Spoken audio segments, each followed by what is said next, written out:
ఆ దారి ఏ రోజు కంకర ఈ ఒడ్డుకి తగిలిందో ఆ రోజు చూడమ్మా సరదా. పటాసుకాయలు, కొబ్బరికాయలు, పసుపులు, కుంకాలు అన్నొట్టుకి వెళ్ళి అక్కడ కొట్టుకొని డ్యాన్సులు వేసుకొని వచ్చినాం అక్కడ నుండి ఇక్కడికి ఇతల ఒడ్డుకి తగిలిన తర్వాత.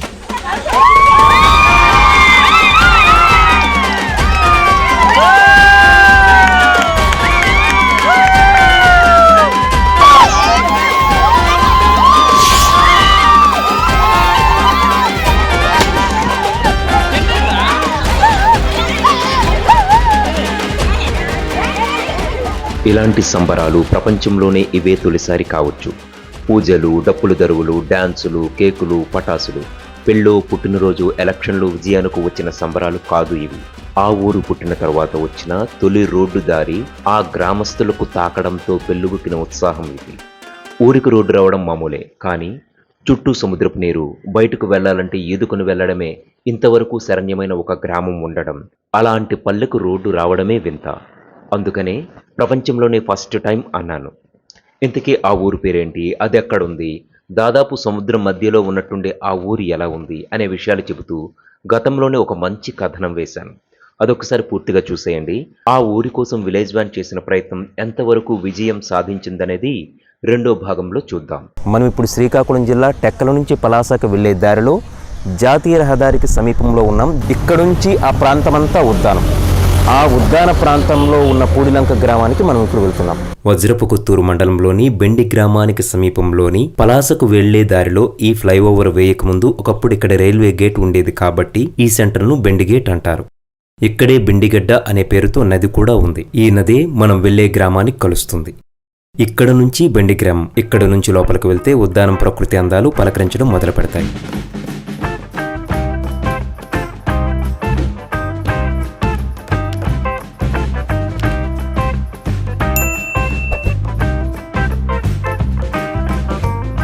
ప్రకృతి అందాలు, పచ్చదనం, ప్రశాంతత ఉద్దానంలో చాలా చవక. ఎంత కావాలంటే అంత అనుభవించి అనుభూతి చెందొచ్చు. కుదిరితే జ్ఞాపకాల్లో మోసుకెళ్లొచ్చు కూడా.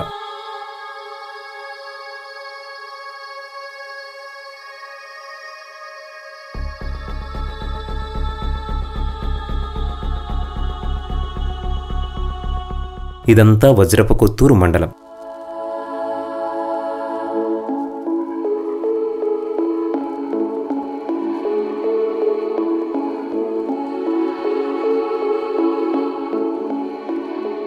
ఆకాశం భూమి కలిసినట్లు అనిపించేలా ఈ నీటిని చూశారు కదా, దీనిని స్థానికులు పర అంటారు. బంగాళాఖాతం జలాలు ఇవి. దీనినే లాగూన్ అని కూడా అంటారు. సరిగ్గా చెప్పాలంటే బ్యాక్ వాటర్ అనొచ్చు.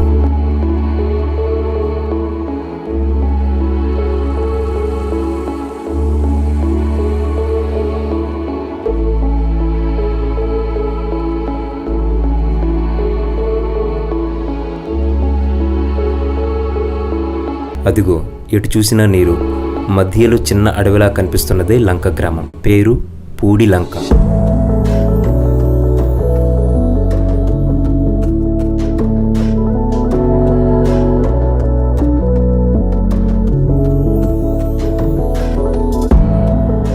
బంగాళాఖాతం బ్యాక్ వాటర్ మధ్యలో 110 ఎకరాల విస్తీర్ణంలో ఆ గ్రామం ఉంది.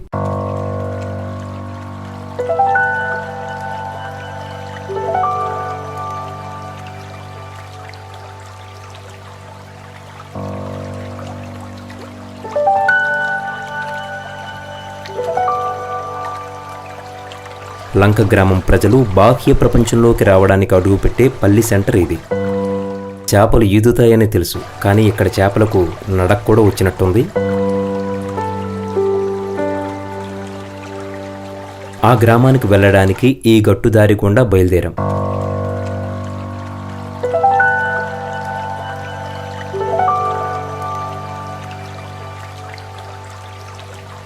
ఇక్కడ మీరు చూస్తే బ్యాక్ వాటర్ తిరిగి సముద్రంలోనికి వెళ్ళడం కనిపిస్తుంది.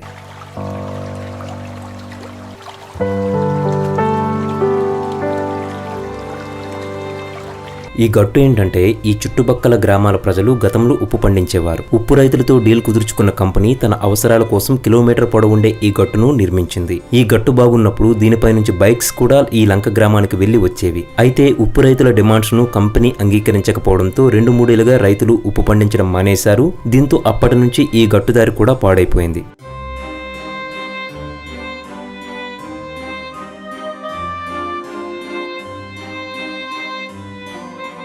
అసలు ఇక్కడ ఇలాంటి గ్రామం ఒకటి ఉందని చెప్పిన స్థానిక వ్యక్తి నా మిత్రుడు ధనరాజ్. మా కోసం వచ్చిన ధనరాజ్ ముందుండి నడిపిస్తున్నాడు.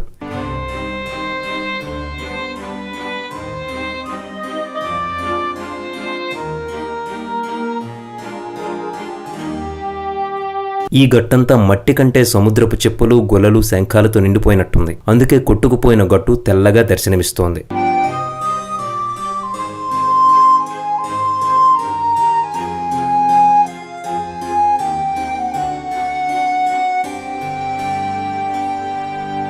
ఇసుక మూటలు కూడా వేసి గట్టును నిర్మించే ప్రయత్నాలు గట్టిగా జరిగినట్లు కనిపిస్తోంది.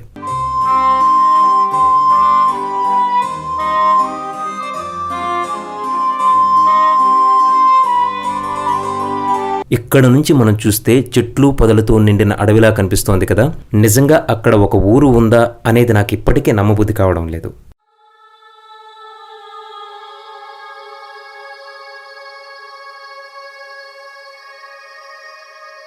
ఇంతవరకు గట్టుపై కాస్త కష్టంగానైనా నడిచేశాం, కానీ ఇక్కడ మరీ ఘోరం. పూర్తిగా గట్టుదారి కొట్టుకుపోయి ఉంది.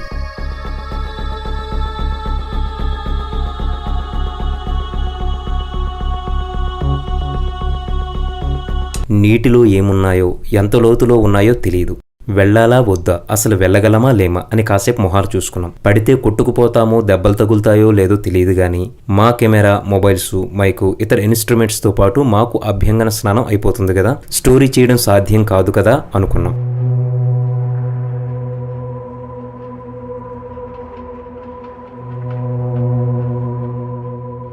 అయితే గతంలో జీలుగు చెట్టు ఎక్కి వీడియో తీసే అనుభవం ఉంది కదా, అందుకే నేనే రిస్క్ చేద్దామని నిర్ణయించుకుని నీటిలో దిగాను.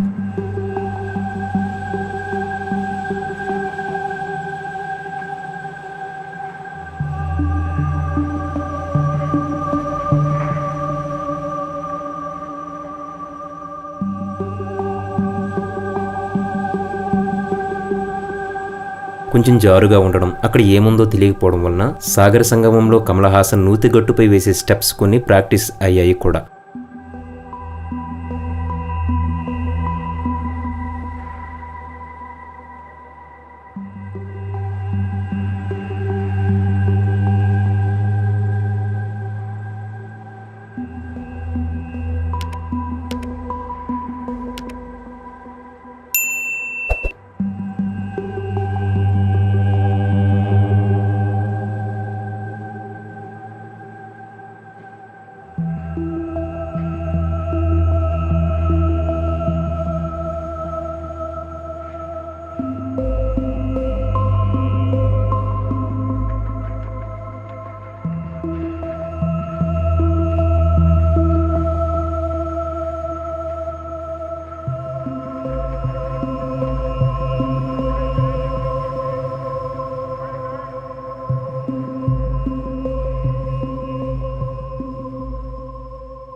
అమ్మా, మొత్తానికి ఒడ్డెక్కాం.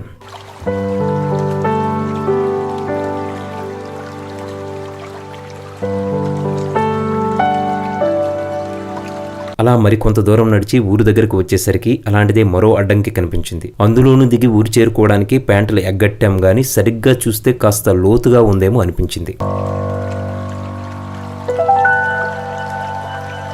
ఇంతలో ఆ ఊరు కుర్రోడు కనిపించి అసలు సంగతి చెప్పాడు. అది మనిషి మునిగేంత లోతు ఉందంట. వెనక్కి వెళ్ళిపోదామంటే మనసొప్పలేదు. అప్పుడు ఆ అబ్బాయికి సంగతంతా చెప్పాం. సరే కాసేపు ఆగండి, మా వాళ్ళు వచ్చి బోటు తీస్తారు, మిమ్మల్ని తీసుకెళ్తాం అన్నాడు. రక్షించావు నాయనా అని ఊరోళ్ళు వచ్చే వరకు బ్యాక్ వాటర్ అందాలను చూస్తూ గట్టుపై కూర్చున్నాం. ఈలోగా అబ్బాయితో పరిచయ కార్యక్రమాలు కూడా అయ్యాయి. దిలీప్ ఇంటర్ చదువుకుంటున్న కుర్రోడు. వీళ్ళు దగ్గరలోని హుకుంపేట అనే మరో గ్రామం నుంచి ఇక్కడకు చేపల వేటకు వచ్చిన వాళ్ళు. అయితే మా పరిస్థితిని గమనించిన దిలీప్ తానే పడవ తీసుకొస్తానని చెప్పి ఆ ప్రయత్నంలో ఉన్నాడు. ఒక్కడే అవడంతో కష్టపడినా సాధ్యం కాకపోవడంతో హుకుంపేట వాళ్ళను బతిమాలుకున్నాం. దీంతో దిలీప్కి వాళ్ళు సాయపడ్డారు. దిలీప్ పడవ తీసుకొస్తుంటే నిజంగా చాలా ఆనందం వేసింది. ఒకటి, పడవ ఎక్కడం నాకు చాలా ఇష్టం. రెండోది, ఇన్ని ప్రయత్నాలు చేసి మొత్తానికి కాసేపట్లో ఆ ఊరు వెళ్ళబోతున్నాం అని.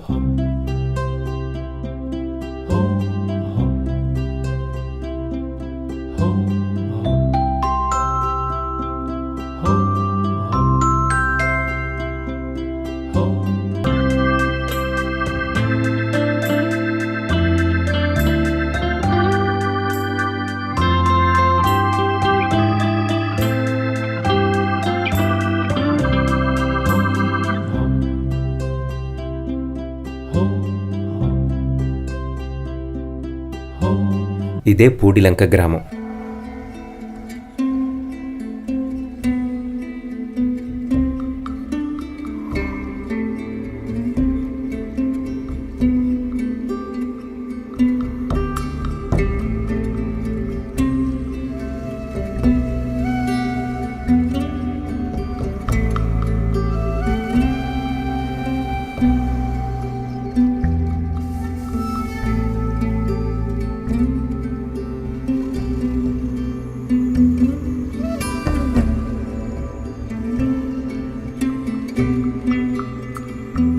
ఇక్కడికి ట్రాక్టర్లు వచ్చే అవకాశం ఎలాగూ లేదు కాబట్టి వ్యవసాయ అవసరాల కోసం నాటుబళ్ళు వాడుకుంటున్నారు.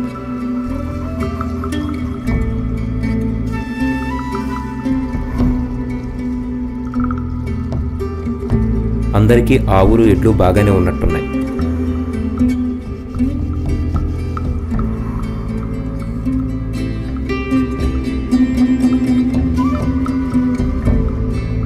సాధారణంగా అంటే ఉద్యానంలో గ్రామాలు ఎలా ఉంటాయో అలాగే ఈ గ్రామంలో ఇల్లు కూడా ఉన్నాయి.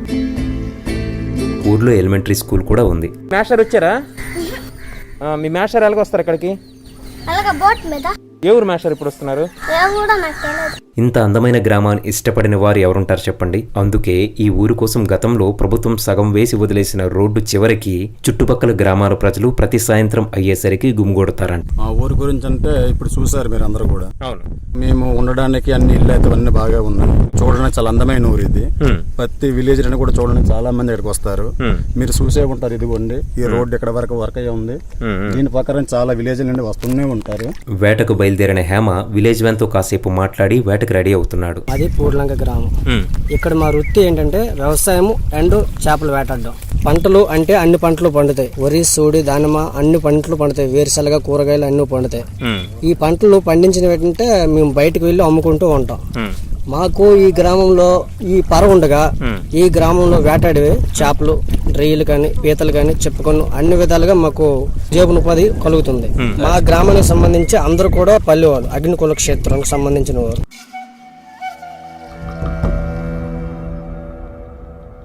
సాక్సులు ఎందుకు వేసుకుంటున్నాడో మీకు అర్థమై ఉంటుంది. ఈ వాటర్లో ఉండే చిప్పలు కాళ్లను కొయ్యకుండా కాస్త జాగ్రత్త అన్నమాట.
ఇక్కడ మగవాళ్ళు చేపల వేటకు వెళ్తే ఆడవాళ్ళు చిప్పల వేటాడతారు. ఫేమస్ అయిన చిప్పల గురించి పూర్తిగా వచ్చే వారం స్టోరీలో చెప్పుకుందాం.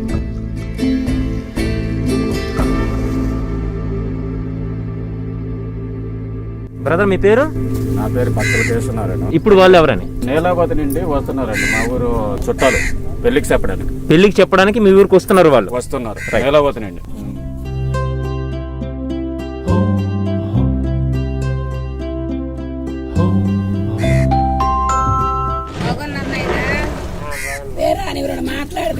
అయ్యా మీ పేరేం పేరు? ఏ ఊరయ్యా మీది? ఈ ఊరు ఏం పని మీద వచ్చారు మీరు? పెళ్లి కవులు చెప్పడానికి వచ్చాను సార్. ఈ ఊరు పెళ్లి కవులు చెప్పడానికి బోట్ మీద వచ్చారు. బోట్ మీద వచ్చాను. అమ్మా ఎందుకమ్మా ఇక్కడ వెయిట్ చేస్తున్నారు మీరు? ధాన్యం మొత్తమే ఉన్నాము. ధాన్యమా? ఇప్పుడు ధాన్యం దేనికి మిల్లుకి తీసుకెళ్తారు? ఎలా తీసుకెళ్తారు ఇప్పుడు? బోటు మీద ఎత్తే అతనికి మొత్తము అత్తల నుంచి మళ్ళీ బోటకు మొయ్యాల, అత్తల నుంచి మళ్ళీ అత్తలకి మొయ్యాల, ఎక్కడి నుంచి మళ్ళీ ఇంటికి మొయ్యాల. ఇవన్నీ బాధలు అయినా మరి ఏడు చేస్తాం. మాకు వద్దాను ఊరు అయితే ఎయిట్ వెళ్తామన్నా తోవనేకపోతే ఇవన్నీ బాధలు పడతాను నాయన. ఇప్పుడు ఏవో బోట్ చేపొడ్డు మీద ఉంది, తోసినాలు తోసేసేమో బోట్ వేసుకు పిల్లలు వెళ్తున్నారు. ఆ బోట్ వస్తే ఇప్పుడు ఇంటికాడ నుంచి ధాన్యం మొత్తము ఉంది. మాకు వద్దని ఊరు ఎటాలని తోవనేది పోయినా పోయినా మా బోటు వస్తే బోటు గవర్నమెంట్ ఇన్ని రోజులైనా అదే పనికి వచ్చింది. లేకపోతే ఊర్లో సావడము ఊర్లో ఉండడము. శ్రీకాకుళం జిల్లా వజ్రపు కొత్తూరు మండలం పూడిలంక అనే గ్రామానికి వచ్చాం. మరి ఈ గ్రామాన్ని గ్రామం అంటారో ఇంకేమైనా అంటారో మీరే ఒకసారి తెలుసుకోండి. ఎందుకంటే ఈ గ్రామంలో అన్ని వైపులు నీరుంటుంది. మధ్యలో ఒక మట్టి దెబ్బ లాంటి 110 ఎకరాల ఒక ప్రాంతంలో ఈ గ్రామం వెలిసింది. ఒకప్పుడు ఒక 3-4 ఇల్లు మాత్రమే ఉండే ఈ గ్రామం ఇప్పుడు దాదాపుగా 83 ఇళ్ళు ఉన్నాయి.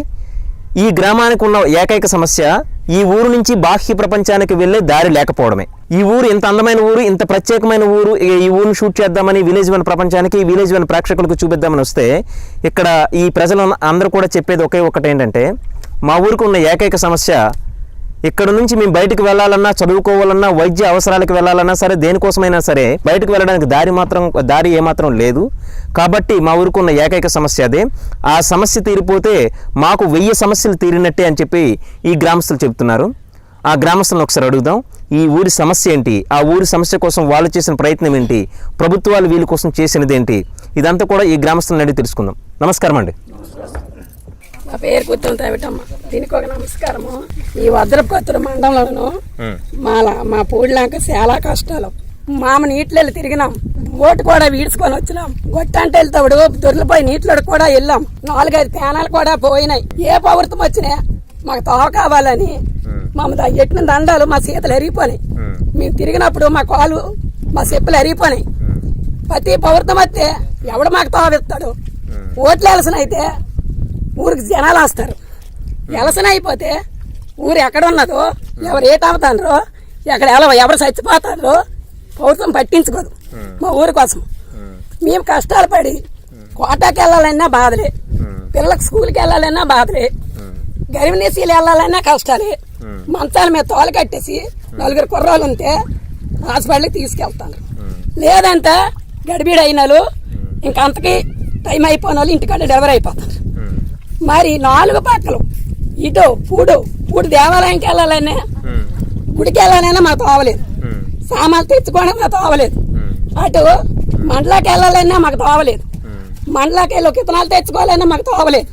అలాంటప్పుడు నాలాడతాను దౌర్యమైందాను, నీటికి ఈజుకొని కూడా వెళ్తాను ఇటు సామాన్లు తెచ్చుకోవడానికి. మరి దౌర్యమైన వాళ్ళు బయట ఉండిపోతాను. అలాంటి బాధలు నాకలో 3 ఇళ్ళు 4 ఇళ్ళు ఉన్నావు. అలాగే మనిషి మనిషి ఇప్పుడు ఒక 80-70 ఇళ్ళు అయినప్పుడు ఎక్కడికి అర్జెంట్గా వెళ్ళాలంటే పోవలేదు. అందుకు తోడు గొట్టంటే వెళ్ళాలన్నా హాస్పిటల్కి గొట్టు మీద తేనాలు పోతాను. ఆయువు కొండూరు వైపు వెళ్ళాలంటే అక్కడ కూడా తోవలేదు. అటు నువ్వులరావు వైపు వెళ్ళాలన్నా అక్కడ తోవలేదు. ఇటు మంచినీళ్ళపేట వైపు వెళ్ళాలన్నా మాకు తోవలేదు. మొత్తం ఇవన్నీ ఎటు సైడ్ అయినా మా ఊరు చుట్టూ నీరు. మాకు అందరికి 4 ఎకరాలు 3 ఎకరాలు పొలాలు ఉన్నాయి. మా ఊరోళ్ళు బయటకు వచ్చి మాట్లాడతారు. మేము ఊరోళ్ళు ఎలా బయటకు వెళ్ళిపోతాము? మేము అక్కడ ఏడు తిని బతికుతాము. మా చిన్న పిల్లలకి చదువులు లేవు. ఎంతగాని బాధపడతాను. మేమైతే అమాయకులం అయిపోను. మా పుట్టిన పిల్లలకి అమాయకులు అయిపోవాలా? మా బాబులకు పిల్లలు రావడం లేదు, మా పిల్లలకి మొగులు రావడం లేదు. అలాంటి బాధలు నరకం అనపగిస్తాను. ఇలాగ చెప్పి నా నలతేటలు తెల్లగా అయిపోయి ఊరు మేము తవ్వడు నా మొగుడికి వచ్చినాను. నేను కష్టపడాలి పడతాను. మా పిల్లడు గర్భిణీతో ఉంటే పెద్ద పల్లెలు బొక్కెట్టుకుని వెళ్ళి మా కన్నారింటి కూడా డెలివరీ అయినాను. అలా కష్టపడాలి పడుకొని వస్తాను. మా ఊరికి తోవలేదు. ఈ ప్రభుత్వంకి ఇలా దండాలు ఎడతాను. ఎవరు పట్టించుకోవడం లేదు. మా కష్టాలు చెప్పి మా కళ్ళంట కన్నీళ్ళు కావాలి, రక్తం బొట్లు పడతాయి. ఆ ప్రభుత్వం వస్తే మా తోవ అవుతుందో, ఆ ప్రభుత్వం వస్తే మేము బాగుపడతాము. మా భూమిలేసి వెళ్ళి రమ్మని అంటారు. కానీ ఈ ఊరు ఎంత ఊరు, ఈ ఇంటికి 10-5 ఆవులు ఉన్నాయి, ఎడ్డులు ఉన్నాయి. ఒక తాటలు రాదు, ఒక ఏటి కిరాణం తెచ్చుకుంటే మాకు తోవలేదు. ఒకసారి సంవత్సరం పోటీ ఎక్కిపోతే 10 రోజులు ఇంట్లో పడవంతం పోస్తూ మాకు అప్పుడు ఎవరు ఆదరించిన లేరు. ఎవరే నాకు పూడలాంకి ఏటి అయిపోతుంది ఎవరు అనరు.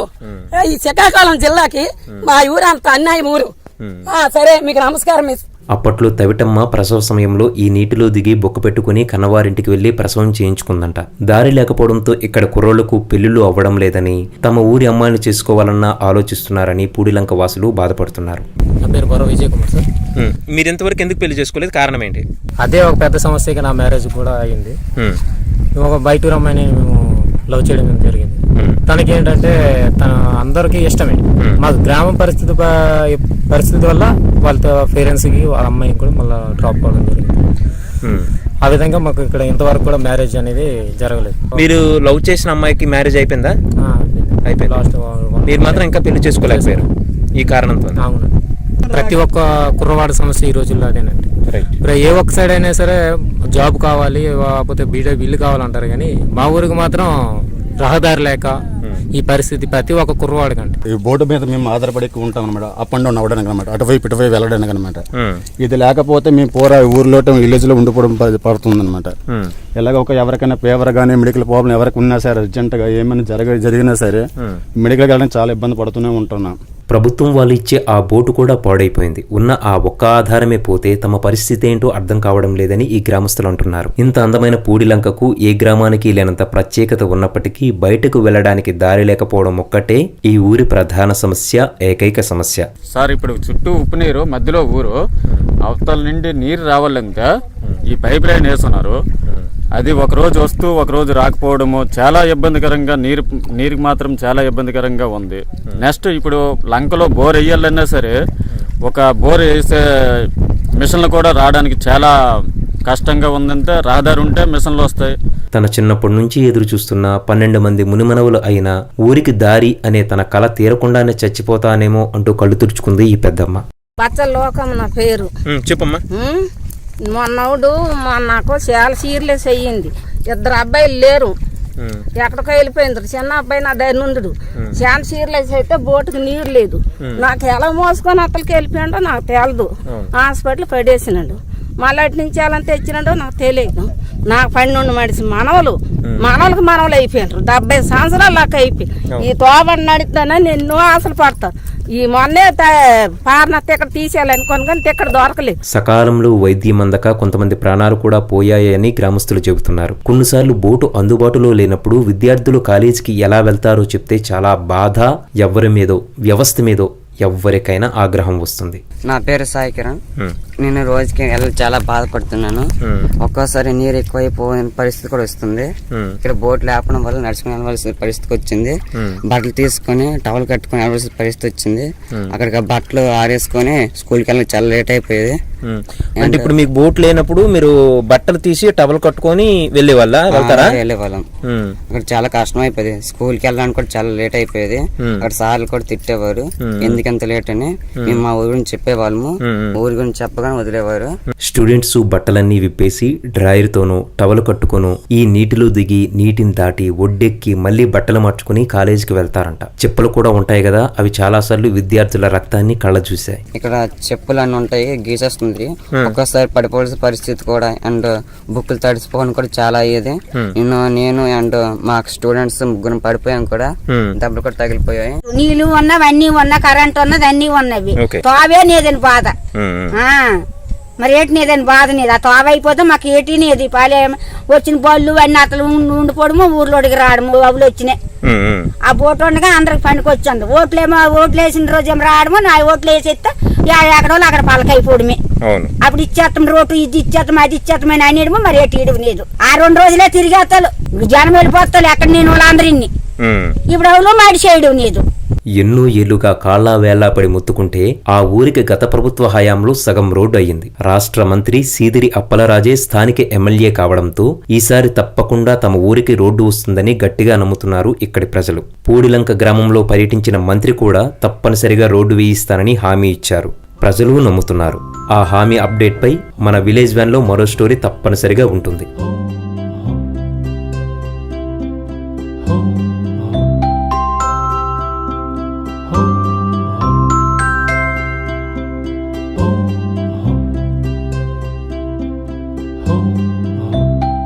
అమ్మా, మీరు ఎక్కడికి వెళ్తున్నారు? గ్యాస్ బండ్ తేడా. మీరు ఎక్కడికి వెళ్తున్నారు? హాస్పిటల్కి వెళ్తాను. ఏం పని మీద వెళ్తున్నారమ్మా ఇప్పుడు? మిల్లికి వెళ్తాను. ఏ ఊరు? సీతాపురం.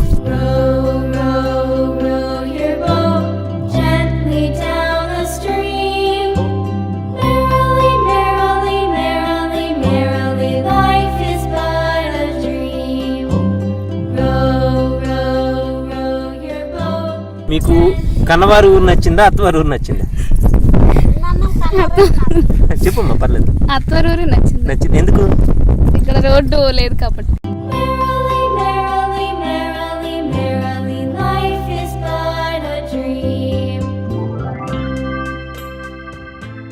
మనం ఈ స్టోరీ చేసి 3 ఏళ్ళు అయింది కదా. ఇప్పటికైనా ఆ ఊరికి రోడ్డు వచ్చిందా? ఆ ఊరి ప్రజలు ఇప్పుడు ఎలా ఉన్నారు? రోడ్డు గురించి ఏమంటున్నారు? బ్రిడ్జ్ గురించి ఏమంటున్నారు? ఆ ఊరిలో వచ్చిన మార్పులేంటి అనేది వచ్చే కథనంలో తెలుసుకుందాం. ఉంటా మరి. ప్రేమతో మీ సురేష్ జుత్తాడ.